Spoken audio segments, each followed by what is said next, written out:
వెంటనే ఎత్తేయాలని తెలుగుదేశం పార్టీ ఆధ్వర్యంలో గంగవరం మండలం తరఫున ఈ నిరసన కార్యక్రమం ఏర్పాటు చేస్తున్నాం.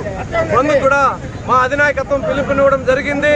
ఈరోజు పోలీసులు ఎక్కడ పడినా ఎక్కడ దొరికిన నాయకులను అక్కడనే హౌస్ అరెస్టులు చేయడము, భయభ్రాంతులకు గురి చేస్తూ సుమారు తెల్లవారుజామునే 4 గంటలకే ప్రతి నాయకుడి ఇంటి వద్దకి వచ్చి ఈరోజు ప్రజాస్వామ్యయుతంగా ఎక్కడ వారిని అక్కడ నిర్బంధిస్తూ చాలా ఇబ్బందులకు గురి చేస్తున్నారు.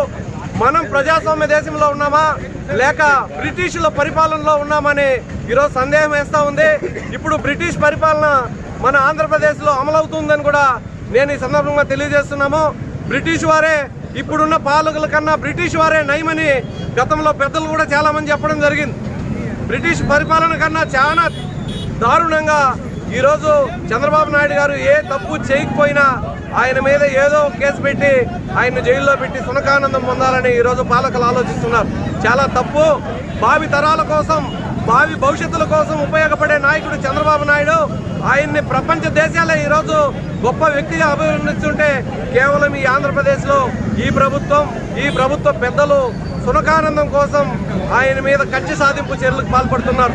ఇది ప్రజాస్వామ్యానికి మాయని మచ్చగా, దీనిని ఒక బ్లాక్ డేగా కూడా మేము తెలుగుదేశం పార్టీ తరఫున ఖండిస్తున్నాం, దర్శిస్తున్నాం. చంద్రబాబు నాయుడు గారిని వెంటనే విడుదల చేయకపోతే రాష్ట్ర వ్యాప్తంగా పెద్ద ఎత్తున మా యొక్క నిరసన కార్యక్రమాలు ఉధృతమైన మేము ప్రతిఘటిస్తామని చెప్పి కూడా ఈ ప్రభుత్వానికి హెచ్చరిస్తూ ఉన్నాము. ఇంకైనా పాలకులు కన్నుదెరిసి చంద్రబాబు నాయుడు గారి మీద పెట్టిన అక్రమ కేసుని వెనక్కి తీసుకొని ఆయన్ని మీరు విడుదల చేస్తే శాంతియుతంగా మా పనులు మేము చేసుకుంటూ ప్రతిపక్షంగా మేము ప్రజల పక్షాన పోరాడుతూనే ఉంటాం. కానీ ఇలాంటి తప్పుడు కేసులు పెట్టి మీరు అక్రమంగా మమ్మల్ని బెదిరిస్తే మేము రెట్టింపు ఉత్సాహంతో రేపు పనిచేసి రాబో రోజుల్లో ఇటు అధికారులకు కానీ అటు పాలకులకు కానీ తగిన విధంగా గుణపాఠం చెప్తామని చెప్పి కూడా ఈ గంగవరం మండల తెలుగుదేశం పార్టీ తరఫున హెచ్చరిస్తూ ఉన్నాము.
సీఎం